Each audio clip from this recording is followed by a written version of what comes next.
কিছু বানাতে চলেছি, আশা করছি আপনাদের ভালো লাগবে। শীতকাল তো প্রায় শেষের দিকে। আজকে বানাতে চলেছি সাহেবি রসে ভরা পিঠা। শীতের শেষের দিকে পিঠে খেতে ভালো লাগবে। চলুন তাহলে দেখে নিই কীভাবে বানিয়েছি। এখানে আমি এই পিঠা বানাতে গেলে বিউলির ডাল লাগবে, আপনারা এখানে কড়াইয়ের ডালও নিতে পারেন। তো ডালটা প্রথমে ভিজিয়ে রাখতে হবে। যখন ভালোভাবে ভিজে যাবে ওর মধ্যে দেখবেন অনেকটা নোংরা থাকে, আবার অনেক ডালেও কিন্তু খোসা থাকে। তো সেইগুলো ভিজানোর পরে বেছে ফেলে দিলে ভালো হয়। ডালগুলো কিন্তু একদম ভিজে একদম খুব নরম হয়ে গেছে। আর আপনাদের আমি কি দেখাচ্ছি একটু কেটে কেটে হাত দিয়ে। তো এইভাবে যদি ভিজে যায় আর নখ দিয়ে টিপলে যদি ভেঙে যায় তাহলে বুঝবেন ডালটা সম্পূর্ণভাবে ভিজে গেছে। তো আমি দেখুন ডালটা এরকম করে ভালো করে পরিষ্কার করে নিচ্ছি, নাহলে পিঠাটা যখন বানাবো দেখতেও ভালো লাগবে না আর খেতেও ভালো লাগবে না। তো ডালটা এরকম কচলে কচলে ধুয়ে নিয়ে জলটা ফেলে দিয়েছি। এবার আমি মিক্সার জারে দিয়ে পেস্ট করে নিতে হবে ভালোভাবে, যেন এর মধ্যে খিচ না থাকে। তো মিক্সার জারে পেস্ট করতে গেলে অল্প একটু জল দিতেই হয়। তো আমি ডালের পরিমাণ কিছুটা 1.5 কাপ মতো নিয়েছি, আর হাফ কাপ মতো জল দিব, নাহলে মিক্সচারে ঘুরবেও না আর পেস্টটা ঠিকভাবে হবে না। তো দেখুন আমি কি সুন্দর মিহি করে বেটে নিয়েছি। আপনাদেরও কিন্তু ঠিক এইভাবেই মিহি করে বেটে নিতে হবে। দেখতেই পাচ্ছেন আমি আঙুলে করে নিয়ে দেখিয়ে দিয়েছি।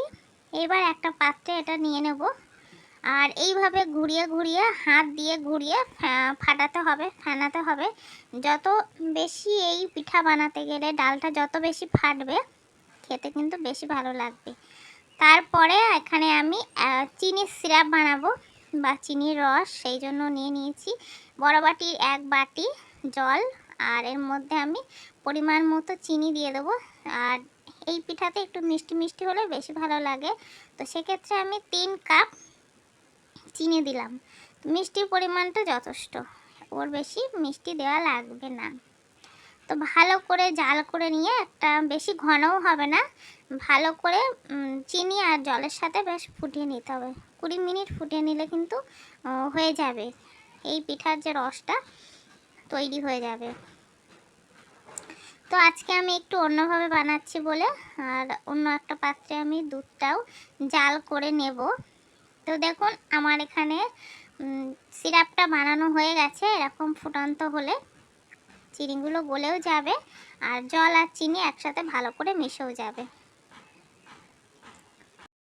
তারপরে দেখুন ডালটা আমি এরকম করে হাত দিয়ে ফাটিয়ে নিয়েছি। নেওয়ার পরে দেখবেন ডালটা কিন্তু হালকা হয়ে গেছে আর একটু ফেপে যায়, সেক্ষেত্রে ডালটা ভাজলে সুন্দর হয় পিঠেটা। তো এরকমভাবে হাত দিয়ে ঘুরিয়ে ঘুরিয়ে এই পিঠাটার জন্য এরকমভাবে বানিয়ে নিতে হয়।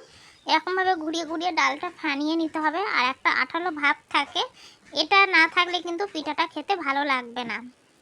তো তারপরে এরকম হাতের মধ্যে অল্প অল্প করে নিয়ে এরকম করে যতটা আপনাদের বড় ছোটোর প্রয়োজন ঠিক সাইজ করেও আপনারা দিয়ে দেবেন। প্রথমে আমি একটা জলের মধ্যে একটু দিয়ে দেখলাম যে এটা ভাসছে কিনা। যদি অর্ধেক অর্ধেক ভাসে আর ডোবে তাহলে কিন্তু পিঠাটা বানানোর দিকটা একদম পারফেক্ট। এই পিঠাটার জন্য এই টিপসটা অত্যন্ত জরুরি। তো আমি তুলে নিলাম আর দেখতে পাচ্ছ কতটা নরম আর সফট হয়েছে। তারপরে পাশে রেখে দিলাম। আর আমি এখানে 1 লিটার দুধ নিয়েছি, আগের থেকেই জাল করে ঘন করে রেখেছিলাম। বেশি ঘন করার দরকার নেই, যেহেতু পিঠাটা টেনে নেবে দুধটা। তো এই দুধের মধ্যে আমি 1.5 কাপ চিনি দিয়েছি, আর দুধটা কম। তারপরে দুধ আর চিনি ভালো করে মিশিয়ে নিতে হবে। দুধটা বেশি ঘন করা যাবে না, একটু হালকা থাকলে কোনো অসুবিধা নেই। দুধটা পিঠা বানানোর জন্য তৈরি হয়ে গেছে। এবার বড়াগুলো ভেজে এর মধ্যে দেওয়ার পালা। এবার আমি এই বড়াগুলো ভাজা করে নেব। এর মধ্যে আমি একটু মৌরি দিয়ে দিলাম 1/2 চামচ, আপনারা এটা স্কিপ করে নিতে পারেন। তারপরে ভালো করে আমি একসাথে মিশিয়ে নিচ্ছি। আর এই দুধের মধ্যে পিঠা দিয়ে বানানো এটা আমি প্রথমবার ট্রাই করলাম বাড়িতে, তো ভালো লেগেছে। তো আপনারাও একবার বাড়িতে বানান, আশা করছি আপনাদেরও ভালো লাগবে। তো আমরা তো সাধারণত সবাই এই পিঠার খুবই পরিচিত, যে রসের ভরা পিঠা, সবাই রসেই দেয়। তো এবার আমি একটু অন্যভাবে করলাম, এটা আমি দুধের মধ্যে দিয়েছি। আর ওই দুধের মধ্যে কিন্তু আপনার মধ্যে খোয়া ক্ষীর, একটু কাজু কিশমিশ দিতে পারেন, ভালো লাগবে। তারপরে আপনারা দেখতেই তো পাচ্ছেন আমি ছোট ছোট বড়ার মতো করে তেলের মধ্যে দিয়ে ভাজা করে নিচ্ছি, যেহেতু রসবড়া পিঠা এরকম একটু লাল লাল করে ভাজা করে নিতে হবে। তবে যখন আমি রস বা দুধের মধ্যে দেব সেটা কিন্তু ফুলে আরেকটু বড় বড় হয়ে যাবে, আর এটা খেতে কিন্তু দারুণ লাগে। আমার তো খুবই একটা প্রিয় পিঠা। তো প্রথমে আমি ভাজা করে তুলে নিয়ে দুধের মধ্যে দিয়ে দিলাম। আর এটা প্রথমবার বানাচ্ছি বলে কোনো রকম আইডিয়াই নেই যে কত সময় লাগবে ভিজতে। তো প্রায় 1 ঘন্টা তো লেগেছিল ভিজতে দুধের মধ্যে।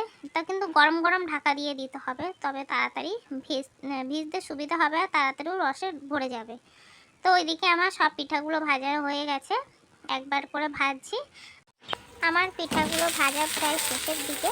প্রথমে আমি দুধের মধ্যে দিয়েছিলাম, এবার আমি রসের মধ্যে দিয়ে পিঠাগুলো বানিয়ে নেব। তো বন্ধুরা, এদিকে আমার পিঠাগুলো বানানো হচ্ছে, তত সময় আপনারা তাড়াতাড়ি সাবস্ক্রাইব করে নিন আমার পরিবারে প্রথমে এসে থাকলে। আর ফেসবুক থেকে দেখলে প্লিজ ফলো করে নেবেন, আর অন্যকে দেখার সুযোগও করে দেবেন। পিঠাগুলো প্রায় বানানো হয়ে গেছে, আর একটা পিঠা আপনাদের ভেঙে দেখাচ্ছি। দেখুন ভিতরটা কত সুন্দর ফাঁপা হয়েছে, আর যত বেশি ফাঁপবে পিঠাটার রসটাও কিন্তু খুব তাড়াতাড়ি ভিতরে ঢুকবে আর খেতে দারুণ লাগবে। একদম রসে ভরপুর আর রসগোল্লার মতো লাগবে খেতে। তো কেমন হলো কমেন্টে জানাবেন। রেসিপি পছন্দ হলে লাইক করবেন, শেয়ার করবেন। বন্ধুরা দেখলেন তো, খুব সহজে বানানো হয়ে গেল সাহেবি রসভরা পিঠা। আপনারাও বাড়িতে বানান আর কমেন্টে জানাবেন কেমন হলো। আজকের ভিডিওটা আমি এখানেই শেষ করছি, আপনাদের সাথে পরবর্তী ভিডিওয়ে দেখা হবে। সবাই ভালো থাকবেন, সুস্থ থাকবেন।